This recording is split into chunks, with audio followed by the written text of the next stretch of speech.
All right, well, welcome everyone. Welcome to the Nature Conservancy's monthly Lunch and Learn. This Lunch and Learn, we will be talking about the Ohio and the Western Lake Erie Basin Ag Team, our year in review. So, um, the goal of this Lunch and Learn and our impact statement, which I wanted to do that too. I wanted to put the impact statement into the chat. So let me do that. I had already done it. I'm putting the link to the impact statement in the chat right now, so you can see that. It takes you to a box folder, and then you can go to a PDF version of what I'm going to be talking about today. Our team has been putting this impact statement out for about 5 years now. The goal of the impact statement is, of course, to summarize our work, do a little bit of bragging about our work so people know what we're doing because we're really proud of it.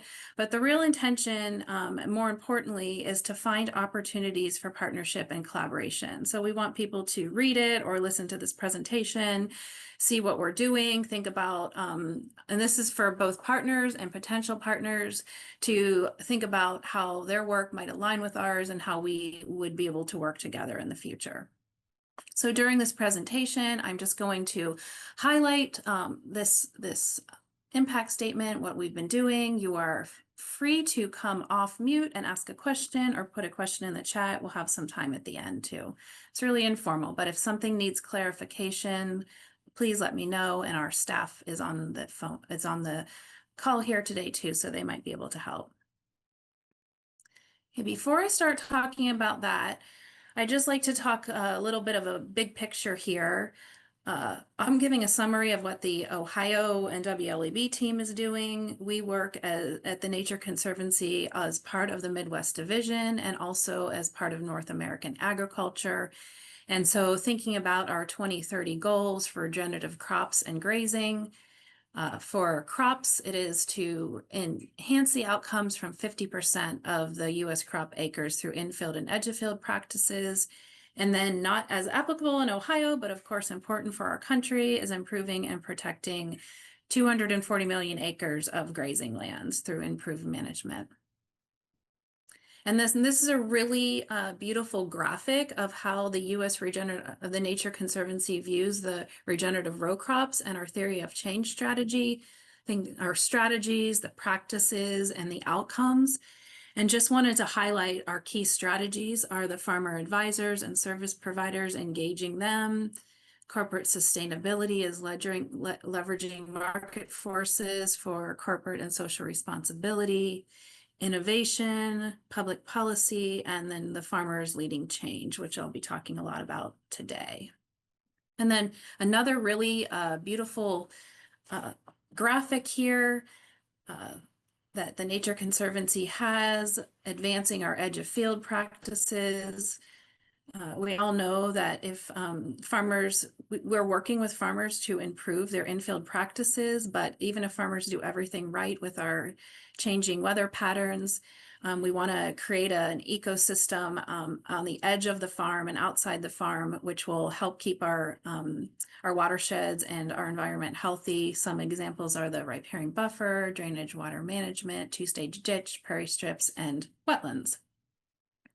And then just one more before I really get into it is just thinking about our 3 buckets of work here. Just a kind of a visual of like from the farm to the edge of the field, and then those in-stream natural infrastructure techniques and strategies that we can use. So getting into our yearly summary, the way that we organized our impact statement for 2024 was by staff person. And so I'll just be taking each staff person, talking about one of the many things that they have been working on the year. So, you know, this isn't all inclusive of everything that we've done, but just highlighting some of our projects that we're really proud of. Matt Burkholder, he is both a regenerative farmer. He's also one of the first farmer advocates for conservation that was trained, and he's also with the Nature Conservancy. And so our quote here from Matt, when I began conservation practices, I had no mentors available. I struggled by trial and error. Now I can help expand the soil health movement by hosting field days and answering questions from interested farmers. And so one of the projects that we highlighted was the field day that we had at Matt's farm last year. It was a really successful field day. We had great speakers. And Matt was able to, this is a picture here where he's showing the cover crops in his field, and Bryce and him are doing an infiltration test. Bryce isn't just drinking some water there. They're doing an infiltration test just to show the soil health by pouring the water into the field. Under our Farmers Leading Change pillar, one of the main projects is Farmers for Soil Health, and they were a major partner on the field day that Matt had at his farm. In Ohio, our goal is to reach 65,000 acres with cover crops by 2028. You can see some of the stats that we have achieved so far. This was paused briefly, but back online and going with full force moving forward. And just stop me or let me know if you have any questions on any, or questions or clarification on anything that I'm saying. Moving on to the Farmer Advocates for Conservation project. This is also under our Farmers Leading Change. Some of the farmer advocates are standing here. The quote from me: "I'm so grateful for the opportunity to meet farmers who are implementing conservation on their own farms. Through the training and mentorships, they have bravely stepped forward, and I have seen them grow through the difficult process of guiding other farmers into conservation practices." And just a little bit about that project. It started in 2020, and the funding from the Great Lakes Restoration Initiative ended in 2024. So that particular funding ended. We are actively seeking other funding to continue and expand that project. We trained 28 advocates under that, and 22 of them were in the Maumee River watershed, and 4 of them were outside of it. And we're hoping to increase that number as we move forward. We have, and the stats are there, but we've directly engaged over 9,500 farmers through workshops, field days, and small group meetings through the Farmer Advocates, which is it's a mentorship program for farmers where we train the farmers to mentor other farmers. And we not only train them, but we support them both with our time and our efforts and our partnerships, but also financially. Moving on to Jess. One of the many amazing things that Jess is working on is our partnership with the Agraria Center for Regenerative Practice. This partnership started in 2019 when the Ohio TNC's mitigation program did a stream and wetland restoration on the Agraria farm. Since then, Jess has been really an instrumental leader in their group, and she and TNC has provided administrative and capacity building support for their programs, including the Regenerative Farming Fellowship, which is a training for new and beginning farmers. The reason why we're so excited, one of the reasons why we're so excited about Agraria is that they are a demonstration farm where they're showing that small scale regenerative agriculture can work hand in hand with local food systems and ecosystems. So through our work with them, we were able to help support the Black, Indigenous, and People of Color Food and Farming Network to become an independent nonprofit. We've also been able to support on a yearly basis the Black Farming Conference, and we'll continue to do that. And we're advancing our work with other groups to work with an equitable food system. Agroforestry. So AJ Boyce is our lead for agroforestry for our team. He is consistently awed by the passion and knowledge possessed by agroforesters. Their connection to cultivate crops is matched by their commitment to stewarding healthy land.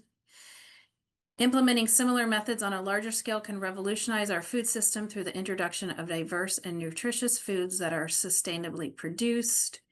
And we have a picture of it's It's from a chestnut farm down in Southwest Ohio. We featured these farmers in our latest edition of Farmer Stories.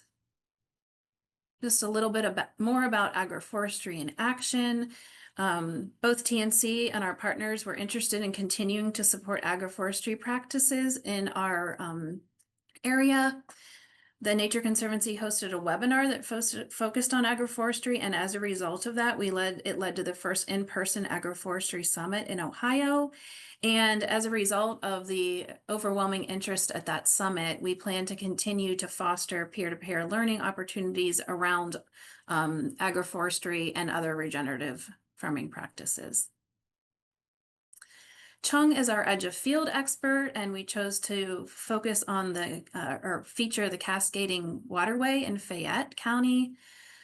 Our edge of field work at TNC not only helps landowners with practical water management concerns, but also develops the science necessary to evaluate the effectiveness of these practices and their potential to address water issues at scale in the Great Lakes and Mississippi River watersheds.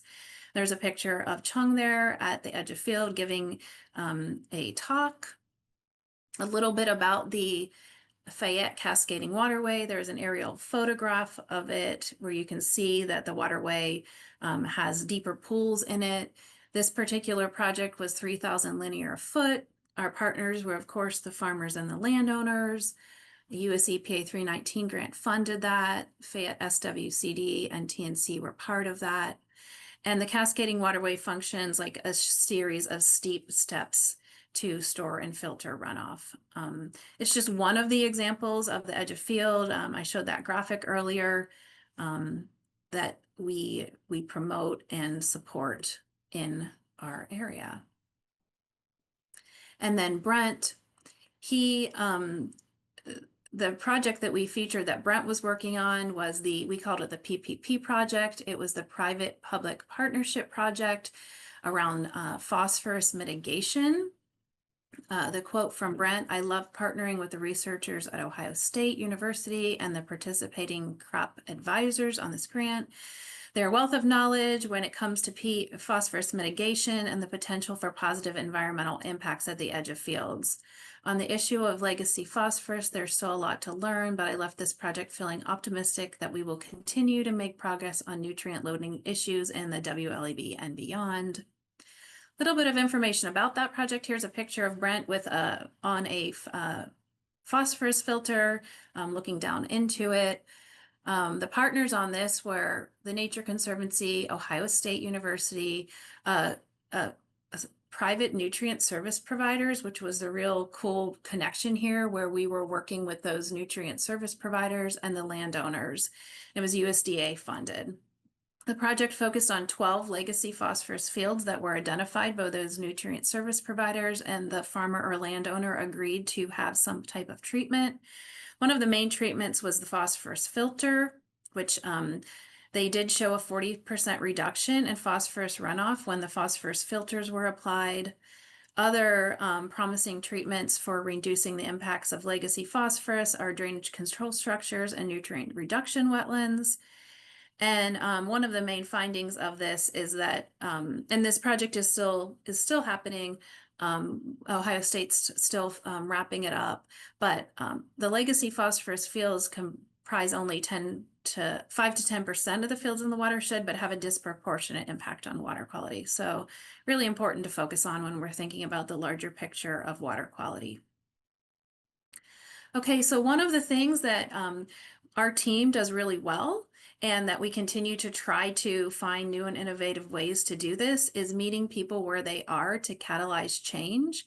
And so we realize that our potential, our audiences that we would like to reach are at all different levels of where they are as far as thinking about regenerative agriculture. And so we work really hard to understand those audiences. It was one of the main components of the farmer advocate training, is to help those mentors and also our staff understand meeting those audiences, finding them where they are, and providing information to them, information and technical assistance to them that they could use and that will be useful. So our monthly virtual lunch and learns, which you're at one right now, we are always looking for more topics, and Michigan has become our colleagues in Michigan are becoming more involved in helping us plan them to make them more relevant, not only to Ohio, but to our Midwest region. We average around 30 participants, though, and they always go on YouTube afterwards. So just going down to the bottom, we have over 130 videos on YouTube, which are a combination of our lunch and learns and other videos that we have produced throughout the years or recorded throughout the years. So if you're not on there, please check that out. Every year for the past at least 5 years, we've done a farmer story. The past one that we did was focused on regenerative agriculture, where we featured 5 amazing farmers and what they're doing to advance regenerative agriculture. And our team averages about 40 in-person events per year that we either plan and actually hold, or we sponsor, or we speak at, or we're partners on. So we try to do both in-person events, virtual events, written information to try to meet our target audiences where they are. Just a little bit more, if you're not part of our Facebook group, join our 300 members in our discussion. If you're not part of our newsletter, we send that out to over 180 people every month. AG does an amazing job on that. And like I mentioned, our YouTube channel is there. And our staff, I have my email there, but any of our staff would love to talk to you, discuss our shared goals, and think about collaborating in the future. So with that, I'm going to stop sharing my screen and take questions. Is the link that I put in the chat an actual link that takes you to the impact statement? Did anyone check that? It's not, okay. I think, all right, I tried to be fancy and name it, and there it is, yeah. So there's the actual box link. So you can have that for your reference.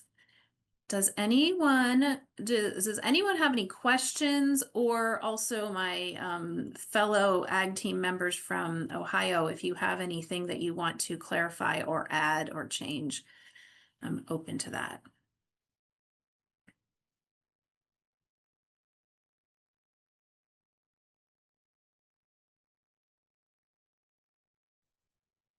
Do you want to, since there's no questions, you want to give a little teaser on what we're looking forward to in the next 3 to 6 months for our team? Sure. One of the things I meant to say about Brent too, because the project is ending for Brent, that I talked about, Brent is leading our team on the dairy work. So he's doing really some really exciting things with dairy that we'll be talking about in some of our future lunch and learns. For our edge of field work and combining our edge of field and our farmer mentors with the farmer advocates, we have a grant that's focused on promoting edge of field practices and education in the Western Lake Erie Basin. We're also partnering with Ohio State on that and the farmer advocates. So what am I missing, Jess?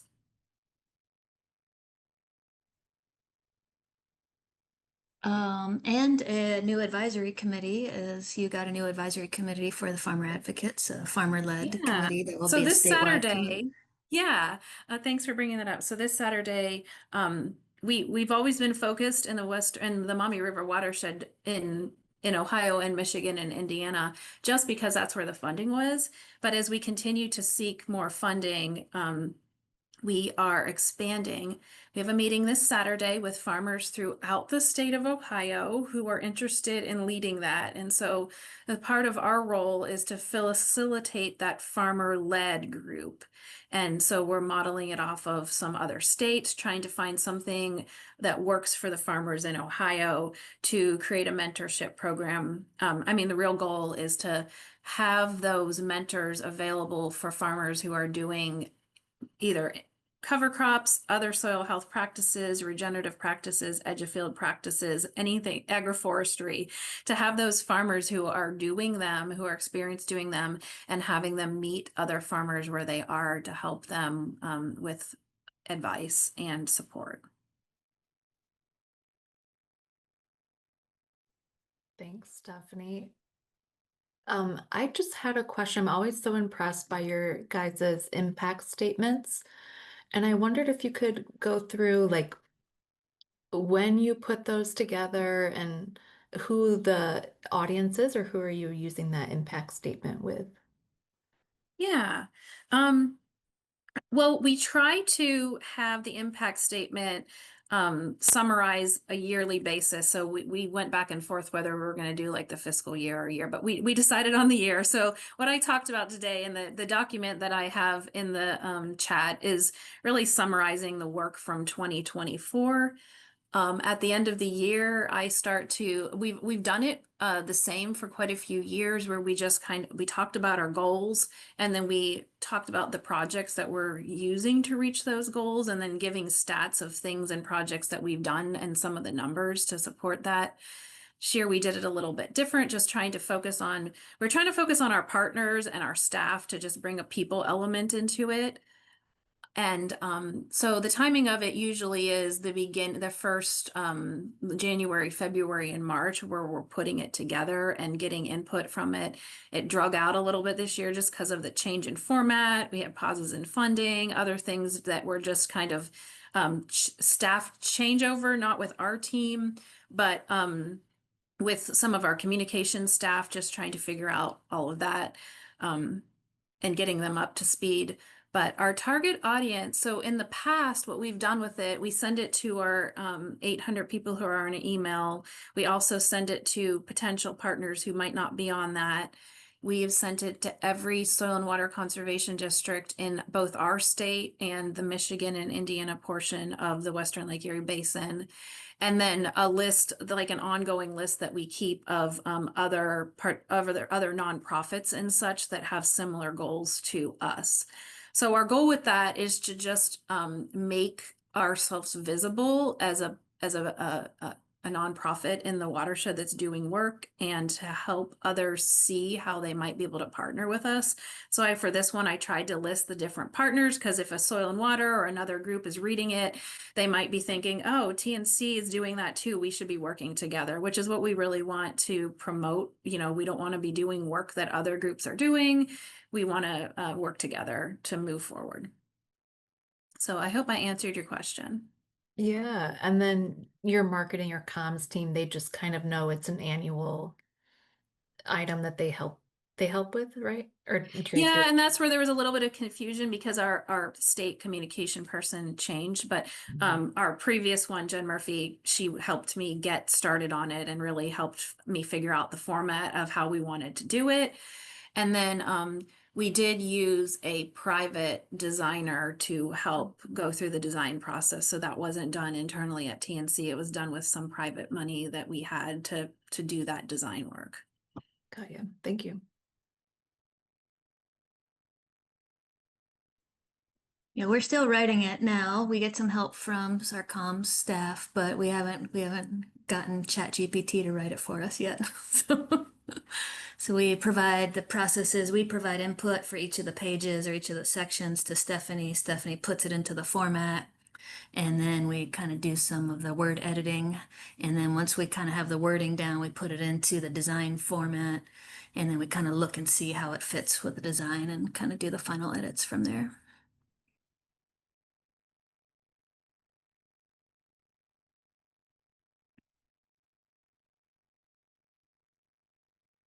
Any other questions or comments?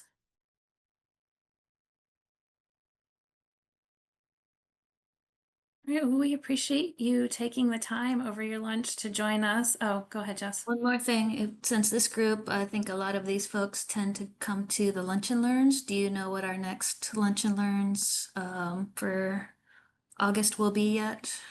Do we have that set yet? That is something we should talk about because we have a meeting later on today where we'll be planning it. We do have some planned for the early fall, which will focus on edge of field. So Chung's leading those up, and then towards the end of the year, talking about some of the dairy projects. But the August Lunch and Learn is open right now. So if you have any ideas of topics that you'd like to see for August, we are all ears. There is a question. Joy asks, what researchers do you turn most frequently for guidance? Okay, Jess, thanks. Yeah, so we, the universities, of course, USDA ARS is a close partner that does some monitoring. So in Ohio, those are kind of our three main groups that we go to. We tap into the Learn Network as it applies. Usually our colleagues are more in step with the Learn Network than we are in the ag team.